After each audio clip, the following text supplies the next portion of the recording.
Estás escuchando el podcast de Hispania, un podcast histórico contado de la forma más moderna posible. Muy buenas a todos, mi nombre es Francisco José Lucena y hoy os vengo a hablar sobre el tema 1 de Historia de España: la crisis borbónica, la Guerra de Independencia y la Constitución de 1812. Durante este periodo se introduce en España los ideales de la Revolución Francesa, que fueron difundidos durante el reinado de Carlos IV. Este rey heredó el trono de un déspota ilustrado, Carlos III, su padre, que reina desde 1759 hasta 1788. La concepción del despotismo ilustrado mezcla principios absolutistas con ideas filosóficas de la Ilustración. Carlos III situó a ministros ilustrados que emprendieron una serie de reformas económicas, agrícolas e industriales. El hambre y la resistencia a acatar las reformas provocan el motín de Esquilache en 1766, cuyo detonante principal fue prohibir la capa larga y el sombrero de ala ancha. Tras el despotismo ilustrado de Carlos III, hereda el trono, como ya hemos dicho, Carlos IV, que reina desde 1788 hasta 1808. Este emprende una política conservadora.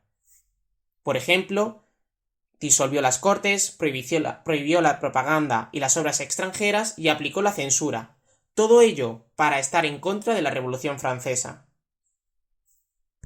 Para frenar el avance de los ideales revolucionarios, Inglaterra, España y Portugal se aliaron. Pero finalmente España se alió con Francia, ya que el que reinaba era el primo de Carlos IV, Luis XVI. La muerte del monarca francés, Luis XVI, en 1793 por los revolucionarios franceses, conduce a la Guerra de los Pirineos, que terminó con la Paz de Basilea, en 1795, que estuvo negociada por Godoy, que era el valido del rey. En 1796, en el segundo tratado de San Ildefonso, se termina con una guerra contra Inglaterra, provocando el hundimiento comercial de las colonias españolas. La población estaba descontenta por la pérdida del mercado colonial, la situación financiera de la corona y las guerras y la hambruna. En 1800, en el tercer tratado de San Ildefonso, España y la Francia de Napoleón fortalecieron sus vínculos y se comprometieron en 1801 a presionar a Portugal para hacer que Portugal abandonase su alianza con Inglaterra. Y si esto no se cumplía, ambos países ocuparían militarmente el país. En 1805, Inglaterra derrota a la armada francesa y a la española en Trafalgar, y esto supone la pérdida del control marítimo colonial español. Godoy recurre al endeudamiento público, a las contribuciones y a la desamortización eclesiástica para subsanar la crisis de la Hacienda Real. Esto aumentó la oposición de Godoy y Fernando, que es el hijo de Carlos IV, es presentado como el único salvador. Napoleón decretó un bloqueo comercial a Inglaterra, respaldado por toda Europa, menos por Portugal, y Napoleón, ante este rechazo, decide invadir Portugal.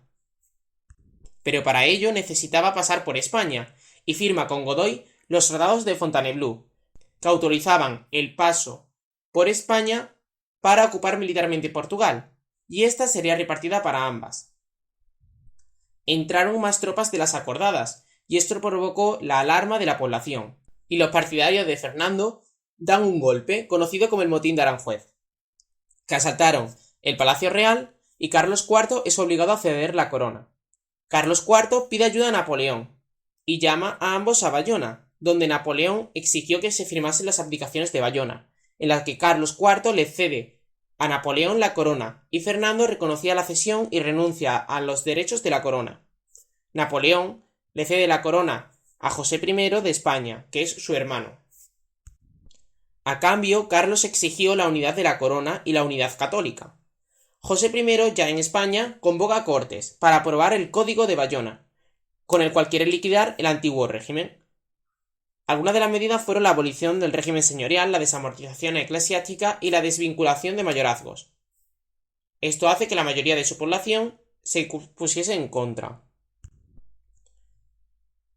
En 1808 estalla la Guerra de la Independencia, donde el ejército de Napoleón invade España, y esto hace que España entre en un avance liberal que da lugar a la Constitución de Cádiz. Napoleón es derrotado por los absolutistas y restauraron el viejo orden. En España lo restauró Fernando VII de 1814 a 1833. Esta guerra contiene 3 fases. En la primera, los generales franceses establecieron un plan para acabar con la resistencia, que terminó en los fusilamientos del 3 de mayo. Sometieron a ciudades que eran fuertes, que proclamaban la independencia y oposición a José I. En ella el general Castaños venció a las tropas francesas en Bailén, y esto obligó a José I a abandonar Madrid. En la segunda fase, Napoleón personalmente acude y vence a los españoles, recuperando Madrid.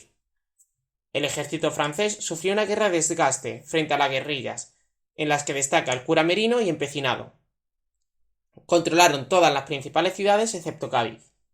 Y en la tercera fase, en 1812, el ejército británico, dirigido por Wellington, inició una guerra contra Francia, venciendo en Arapiles. Se acabó con el Tratado de Valenciennes. La participación británica fue decisiva, y las consecuencias fueron que hubo numerosas muertes, el exilio de afrancesados, y la crueldad y la devastación de la guerra fue plasmada por Goya mediante los desastres de la guerra. Hubo numerosas ciudades arrasadas, el robo de obras, y todo esto activó el proceso de independencia americano. Durante la Guerra de Independencia, los españoles crean junta de defensa, formada por partidarios de Fernando VII en contra de los franceses. Además, crean juntas provinciales, que declaran la guerra a Francia y piden el apoyo a los ingleses. Estas no compartían a veces las ideas, por tanto surge la Junta Suprema Central, la cual representa las 18 juntas provinciales y surge en Aranjuez, a la que pertenecen figuras como Floridablanca Jovellanos. Esta se traslada a Cádiz, pero finalmente se disuelve. El poder pasa a la regencia del reino, que actuaba en nombre del rey que estaba en Bayona, y esta convoca cortes que llevaban un siglo de inactividad. En las Cortes se reunieron los diputados en Cádiz, representando los 3 estamentos del antiguo régimen. La primera sesión fue muy importante para los burgueses porque consiguen una Cámara de Cortes que sea única, el voto por persona y no por estamento. El diputado Muñoz Torrero planteó la necesidad de cambios liberales, como una soberanía nacional, la división de poderes, la desaparición de la sociedad estamental, la igualdad ante la ley, la necesidad de una constitución. Los diputados sostuvieron 3 corrientes ideológicas: los absolutistas, que eran partidarios del retorno de Fernando VII, que eran contrarios a la reforma; los reformistas, que eran herederos de la Ilustración de Carlos III y aplicaban cambios en el gobierno y rechazaban planteamientos radicales; y por último los liberales, que sostenían cambios en profundidad. A ellos pertenecía Muñoz Torrero. Este último grupo impuso sus planteamientos, logrando elaborar una constitución. Las Cortes promulgaron unos decretos que abolían los fundamentos del antiguo régimen. Entre ellos destaca la libertad de imprenta, que suprimía la censura, la abolición de señorías jurisdiccionales, desapareciendo el concepto de señor y vasallo, la supresión de los gremios, abriendo paso a las relaciones económicas capitalistas, y se decretó la incautación y subasta de tierras como medida desamortizadora. También se derogó los privilegios de la Mesta en 1813 y la abolición de la Inquisición, que impedía el desarrollo del pensamiento y de la ciencia. El 19 de marzo de 1812, el día de San José, se aprobó la primera Constitución española, que resumía su labor legisladora. Establecía las ideas y lenguaje del liberalismo español. Dicha Constitución, también conocida como la Pepa, impuso su idea, que queda plasmada en el diseño de un Estado unitario que afirmaba los derechos de los españoles en su conjunto. Los diputados representaban a la nación. Para conseguir la igualdad de los ciudadanos se fijaba una burocracia centralizada, la fiscalidad común, un ejército nacional, un mercado libre de aduanas interiores, y reconocía la igualdad jurídica, la inviolabilidad del domicilio, la libertad de imprenta y las garantías civiles y procesales. Se proclamaba una soberanía nacional hacia el rey, que se le quitaba la función legislativa.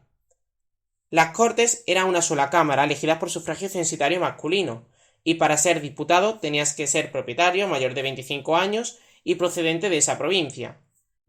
Estos consideraban a Fernando como rey legítimo, pero constitucional.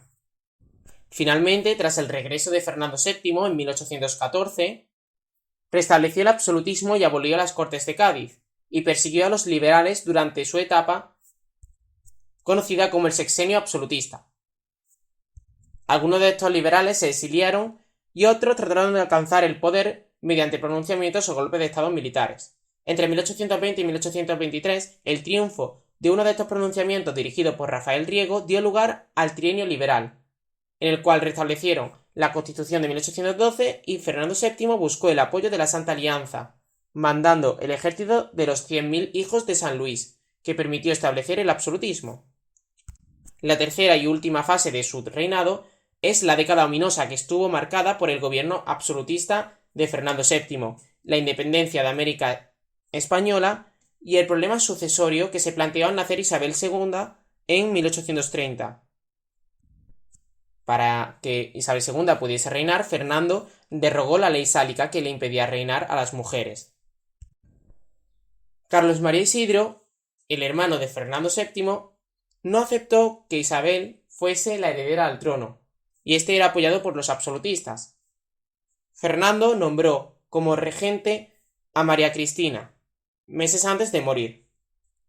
Esta asumió la regencia, que era su esposa, y tuvo que buscar el apoyo de los liberales para poder garantizar el reinado de su hija, iniciándose así la primera guerra carlista, que se consolida como una verdadera guerra civil, entre 1833 y 1839, en la que se enfrentaron los liberales contra los absolutistas.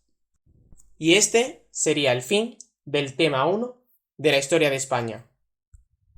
Espero que os haya servido y no olvidéis seguirnos en redes sociales y visitarnos en nuestra página web.